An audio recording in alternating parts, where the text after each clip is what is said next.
Welcome back to my 12 Rules for Life by Jordan B. Peterson series. If you haven't seen the first episode, pretty much what I'm going to do is I'll overview his arguments and then I'll give my thoughts on each individual rule. So, Rule 2 is treat yourself like someone you are responsible for helping. Peterson's key argument in this chapter is pretty much that the majority of people tend to actually care more about other people than they care about themselves.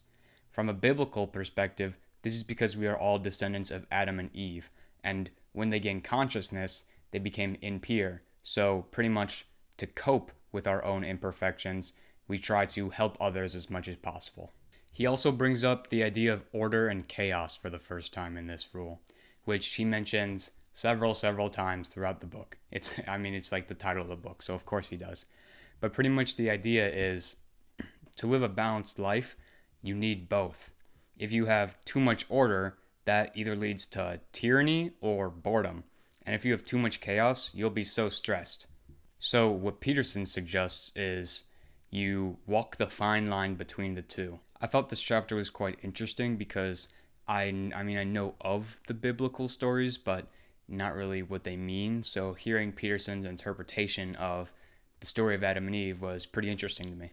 But I think the most important thing I got from this rule wasn't actually the rule itself, but it's that he said a happy life is not necessarily a good life. Most people think of a good life as something with a lot of security and order, but as I said before, Peterson highlights with too much security and order, you just get bored.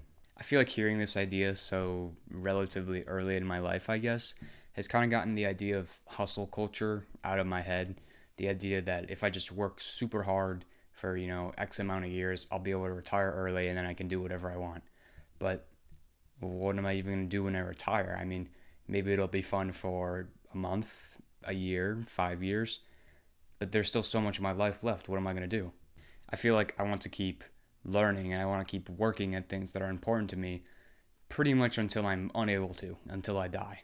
Normally, I'm a really big fan of, work hard now so you can relax later, but on such a macro scale on your whole life, I don't know. I think a micro scale would be much better, from the days to the weeks to the months. I mean, I don't want to be, whatever it is, 40 years old and retired, just wishing that I hadn't, grinded myself down to a pulp in my earlier years just for this, to retire early with no plan. This idea is pretty similar to what I've experienced with summer break in the past.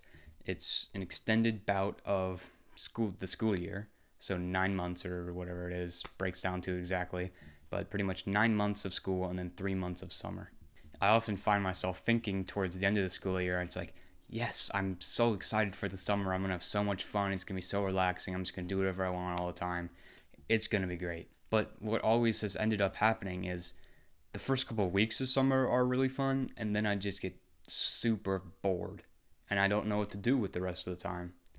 That's actually the reason I started this channel, because after like 2 weeks of summer, I was like, man, I don't really know what to do. What should I do? And I came up with this idea. This whole idea of like super long blocks of work followed by super long blocks of relaxation just really doesn't seem like something that would be fulfilling to me. It's kind of the worst of both worlds. When I'm working all that time, I have no time to relax and I'm just super stressed. I'm just grinding myself down. And then I get that relaxation time and it's fun for a bit, but then I just kind of wish I was working again. So I've kind of just come to this conclusion for myself that the work will never stop. It will vary from time to time, the amount I have, and I may take extended breaks, but I never want to just work, stop work. Even though I'm on summer break, I'd say this summer has probably been my most productive summer ever. I'm more motivated than before, I'm happier than before, and I feel more fulfilled. In hindsight, though, this is really the first summer I've ever actually went out of my way to do stuff. Before, it was kind of just like, oh, I'm bored. I guess I'll just play video games all day. And then I was like, man, this is just not as good as I was hoping it to be. I know this rule one wasn't really about the rule itself, but whatever. It's my series. I can do whatever I want. Have a good day, you guys.